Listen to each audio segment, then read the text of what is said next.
warahmatullahi wabarakatuh. Bapak Ibu hebat semuanya, perkenalkan saya Restu Maino. Saya CGP Angkatan 9 dari SMA Negeri 3 Painan, Kabupaten Pesisir Selatan. Kali ini saya akan mewawancarai Kepala Sekolah SMA Negeri 3 Painan mengenai 4 paradigma dan 3 prinsip dan 9 langkah dalam pengambilan keputusan. Baik, kita langsung saja. Kita lanjut pertanyaan kepada Ibu Kepala Sekolah SMA Negeri 3 Painan. Di sini Restu mau mendiskusikan, bukan mendiskusikan, mau wawancara Ibu, bercerita bagaimana pengalaman Ibu selama ini dalam mengidentifikasi kasus-kasus yang merupakan kasus yang dilema etika dan yang termasuk kepada bujukan moral. Mungkin sedikit cerita dari Ibu, bagaimana cara Ibu mengidentifikasi kasus-kasus selama ini. Begitu. Terima kasih Bu Restu pertanyaannya. Bagaimana cara saya dalam mengidentifikasi apakah kasus itu dilema etika atau bujukan moral?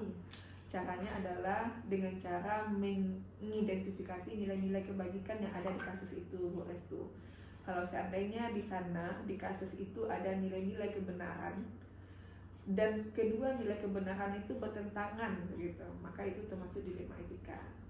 Tapi kalau kasus itu setelah kita identifikasi, satu ada nilai kebenaran di sana, dan di satu laginya ada nilai tidak benarnya, begitu, maka itu adalah bujukan moral, begitu, Bu Restu. Baik, terima kasih Bu. Berarti dalam kasus ini berarti Ibu identifikasi dulu gitu ya, mana dia yang termasuk nilai-nilai kebajikan di sana atau nilai-nilai kebenaran, maka di sana benar atau benar gitu ya, maka itu masuk kepada dilema etika. Kemudian kalau yang Ibu identifikasi sebelumnya, kalau dia memang di sana itu benar atau salah, benar versus salah, benar versus salah, maka dia itu termasuk kepada bujukan moral. Luar biasa cara Ibu mengidentifikasinya ya Bu ya. Nah kemudian bagaimana Ibu menjalankan keputusan pengambilan di sekolah, terutama untuk kasus-kasus di mana ada dua kepentingan yang sama-sama benar atau sama-sama mengandung nilai kebajikan. Jadi kalau seandainya di dalam kasus itu terjadi, kasus itu termasuk dilema etika, berarti artinya benar versus benar, maka langkah berikutnya adalah setelah kita analisa nih, berarti kita cari saat menganalisa, mengidentifikasi dua kebenaran yang saling bertentangan tadi, berarti kita akan masuk ke tahapan paradigma keputusan.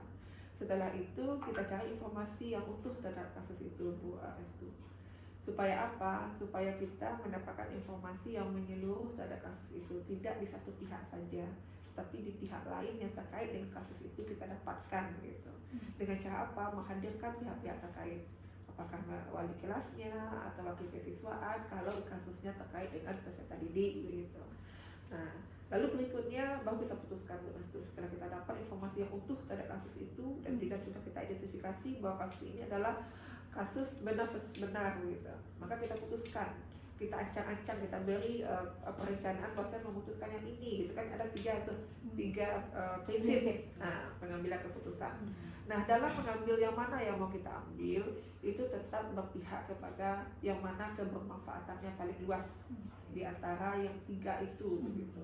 Sehingga harapannya setiap keputusan yang kita ambil itu adalah keputusan yang memiliki manfaat lebih luas dan berpihak kepada peserta didik. Baik, terima kasih, luar biasa ya Ibu ya. Berarti Ibu identifikasinya itu atau Ibu menjalankan pengambilan keputusan itu Ibu kumpulkan semua informasinya dan sesuai dengan nilai-nilai kebajikannya dan siapa yang terkait di dalamnya. Terima kasih Ibu. Kita lanjut ya Bu ya. Sangat senang sekali bisa berwawancara dengan Ibu dan motivasinya sangat luar biasa. Langkah-langkah atau prosedur seperti apa ini yang bisa Ibu lakukan selama ini? Berarti tadi kan sudah dua langkah kita mengidentifikasi nilai-nilai kebenarannya, lalu kita putuskan prinsip yang mana kita ambil. Saat kita mengambil prinsip mana yang kita ambil itu tetap kebermanfaatannya tadi dan berdampak pada peserta didik. Lalu berikutnya kita lakukan uji, Bu Restu. Ada uji terhadap keputusan yang kita ambil. Supaya apa? Supaya nanti saat kita sudah memutuskan, kita sudah punya keputusan yang teguh terhadap itu, gitu. Nah, uji apa kita lakukan? Yang pertama ada pasti uji hukum. Dalam uji itu apakah ada nilai-nilai etika atau kode etik yang dilanggar di sana, atau nilai hukum yang dilanggar di sana. Nah, lalu berikutnya ada uji publik. Misalnya kalau seandainya keputusan kita ambil itu di-post, dipublish gitu, apakah kita nyaman gitu. Iya. Kalau kita nyaman, berarti sesuai dengan hati nurani kita, sesuai dengan nilai kebajikan. Tapi kalau kita tidak nyaman gitu, nah saat itulah kita perlu mempertimbangkan kembali yang mana yang mau kita ambil keputusannya gitu.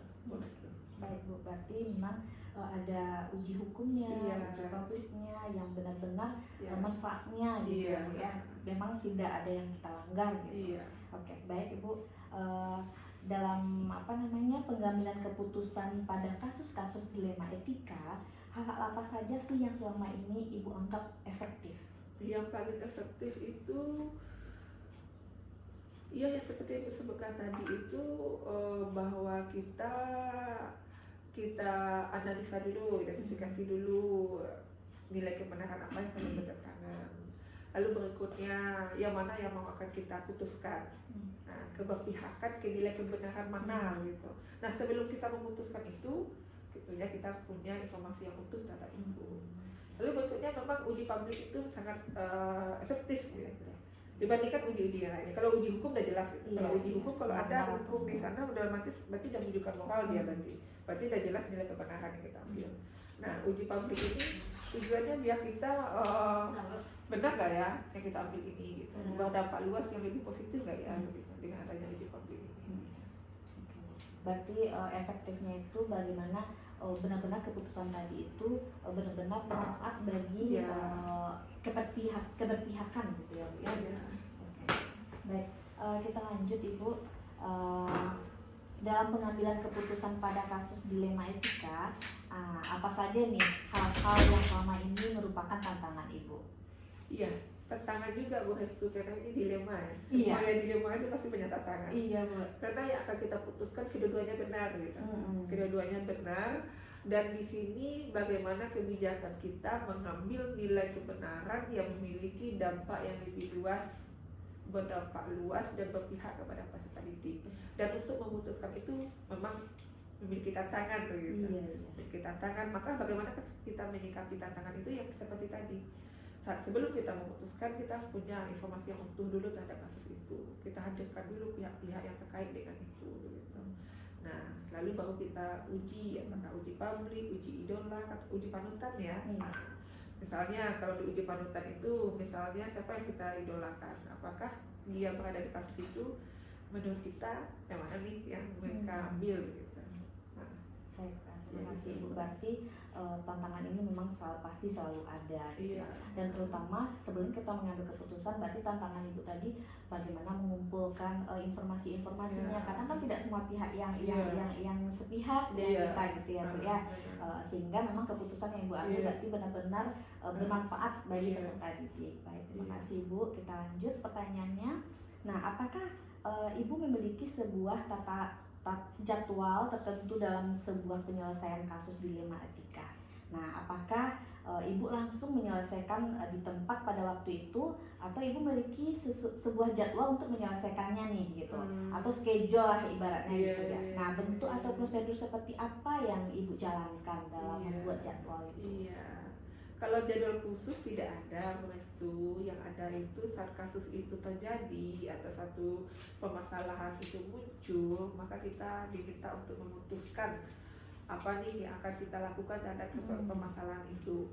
Kalau sesuai dengan situasi kondisi dan kasusnya juga, Bu Restu. Kalau seandainya sikon hari itu kejadiannya dan diminta kita harus memutuskannya karena keputusan itu akan digunakan untuk tidak lanjut ke institusi yang lainnya, gitu. Maka hari itu kita selesaikan. Kita percepat proses yang disebutkan tadi, prosedur yang disebutkan tadi. Tapi kalau seandainya tidak harus hari ini begitu, bisa besok misalnya. Berarti kita punya waktu yang lebih dalam menjalani prosedur yang tadi itu gitu. sehingga lebih lapang gitu saat kita memutuskan. Berarti Ibu seandainya lihat kondisinya, Iya. kalau seandainya memang kondisinya urgent maka Iya. kita selesaikan dengan Iya. waktu yang Iya. semaksimal mungkin. Iya, Tapi benar. kalau masih ada waktu berarti ya kita atur lagi, Iya, kita benar. dengan waktunya Iya, ya Bu ya. benar. Oke baik Ibu, kita lanjut ya Bu ya, Iya, pertanyaan boleh. selanjutnya. Boleh. Apakah Ibu memiliki sebuah tata kelola atau jadwal tertentu dalam sebuah penyelesaian kasus dilema etika? Apakah Ibu langsung menyelesaikan di tempat atau memiliki bentuk atau prosedur seperti apa yang dijalankan? Iya, kalau langsung di tempat tergantung keadaannya tadi juga Mas Restu. Kalau seandainya harus kita selesaikan di tempat sepertinya enggak juga gitu. Kita hadirkan dulu ya, kita nanti dalam memutuskan ada pihak-pihak. Maksudnya itu bukan pihak ya. Kalau seandainya informasi kita tidak utuh, dikhawatirkan kita memutuskan ada yang kita tidak tahu, tetapi kita sudah memutuskan itu gitu. Sehingga nanti berdampak negatif yang lebih luas gitu. Berarti memang diputuskan bersama-sama ya Bu ya, dalam Memutuskannya tetap kita, cuman informasi yang utuhnya kita Informasi yang dapatkan utuhnya. dulu dari segala pihak gitu. Baik, terima kasih Ibu. Ya. Adakah seseorang atau faktor-faktor yang lain selama ini mempermudah atau membantu Ibu dalam mengambil keputusan dalam kasus-kasus dilema etika? Iya, yang membantu dalam memutuskan dilema etika ini yang pertama tadi pihak tadi. Dalam hal apa dia membantu? Dalam hal memberikan informasi yang utuh, yang netral terhadap kasus itu.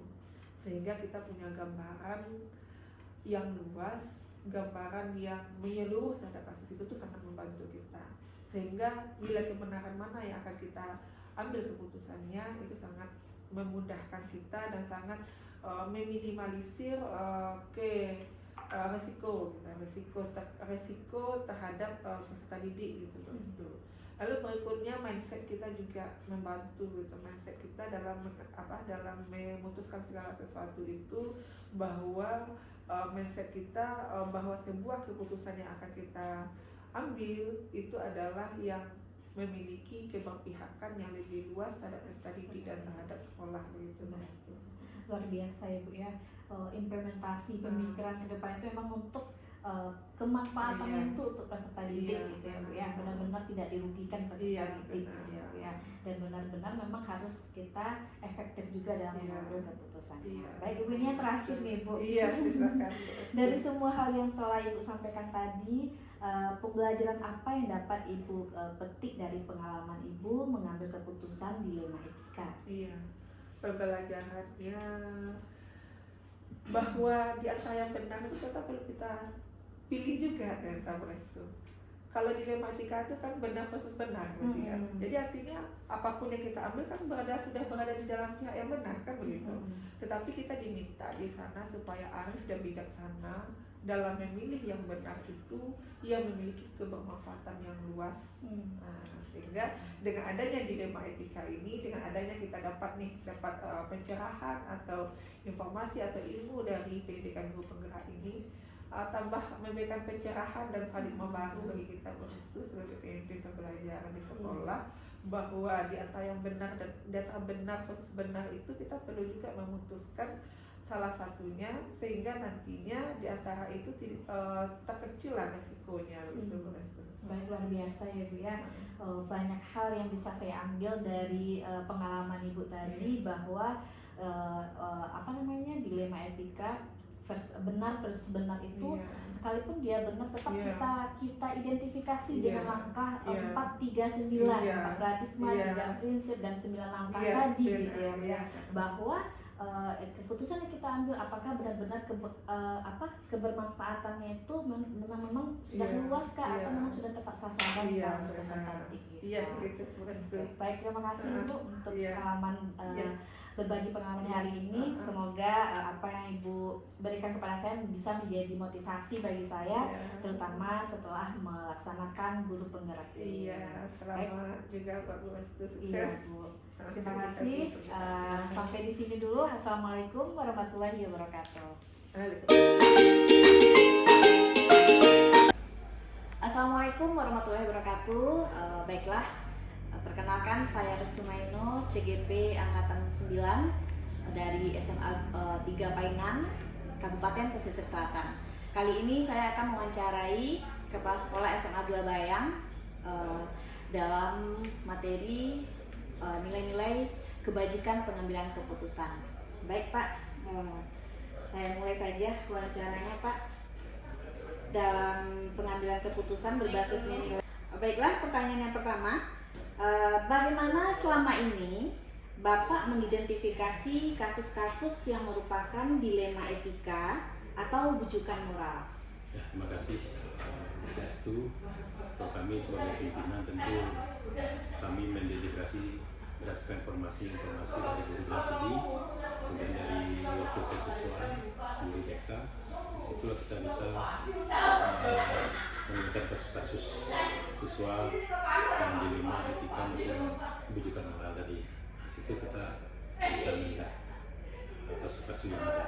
Kemudian kita identifikasi, kita cari penyelesaiannya, bukan hanya dengan guru-guru sekolah tapi juga dengan orang tua. Dan juga menggunakan masyarakat yang dari sekitar sekolah maupun yang di luar sekolah bicara. Baik Pak, berarti Bapak mendiskusikannya dengan semua unsur pimpinan, unsur sekolah, kemudian Bapak identifikasi dengan mengumpulkan informasi terkait dengan orang-orang yang bisa kita diskusikan untuk menyelesaikan masalah ini, Pak ya. Baik Pak. Pertanyaan kedua Pak, selama ini bagaimana Bapak menjalankan keputusan pengambilan di sekolah Bapak? Nah, terutama untuk kasus-kasus di mana dua kepentingan yang sama-sama benar atau sama-sama mengandung nilai kebajikan. Ya, kita gini, kalau untuk mengambil keputusan kita biasanya ada di rapat ya. Mana yang terbaik, mana yang lebih besar manfaat bagi anak, itu yang kita jalankan. Jadi kita pertimbangkan sebaik-baiknya mana yang menguntungkan masa depan anak. Kita tidak terburu-buru mengambil keputusan, tapi kita perkirakan anak-anak ini masih dalam tahap belajar.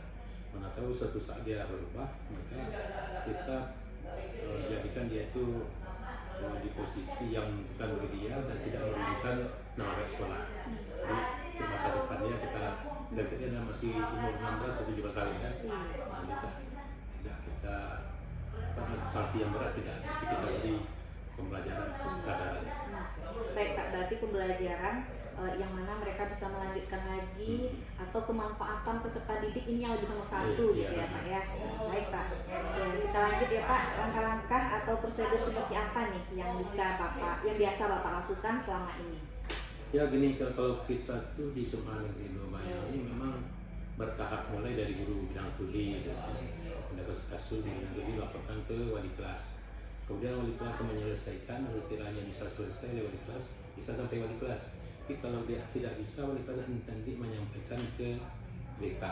BK dengan keprofesionalannya biasanya lebih bisa banyak bantu siswa. Tapi kalau tidak juga, baru sampai ke wakil kesiswaan. Wakil kesiswaan nanti mencoba juga menyelesaikan masalah. Kalau udah berat betul nanti di sekolah dan digabung semuanya sama-sama diambil keputusan tepat. Sama-sama. Jadi ada tingkatan-tingkatannya ya Pak ya, sesuai dengan aturannya gitu ya Pak ya, sehingga dia jika bisa selesaikan di bawah mungkin selesai gitu ya Pak. Baik Pak. Nah, yang kelima nih Pak ya, hal-hal apa saja yang selama ini merupakan tantangan dalam pengambilan keputusan pada kasus-kasus dilema etika? Jadi gini, kalau yang etika ini kan sebenarnya sopan santun gitu ya. Yang jadi masalah kita itu biasanya dilemanya, kita tidak ingin anak ini rugi, tapi di satu sisi kita harus menegakkan aturan. Jadi biasanya kita pilihlah mana langkah yang paling sedikit merugikan siswa dan juga tidak merugikan sekolah. Siswa ini tidak dirugikan, dan sehingga kita berharap di masa depan dia masih bisa mengembangkan potensinya. Dan kita tahu siswanya ada yang orang tua sudah bercerai, dia tinggal dengan neneknya. Itu kita hati-hati, kenapa anak ini agak malas belajar, tidak perhatian, rupanya dia ada dilema. Orang tua saja sudah bisa tinggal dengan neneknya, dia kan seperti itu. Jadi kita memang harus hati-hati, kita lihat ke rumahnya, jadi sehingga kita mendapat informasi yang cukup untuk membuat keputusan. Berarti lebih kepada meminimalisir dampak negatifnya gitu ya. Jadi lebih memikirkan dampak positifnya lebih dahulu. Baik Pak, kita lanjut ya Pak ya. Luar biasa sekali pengalaman Bapak.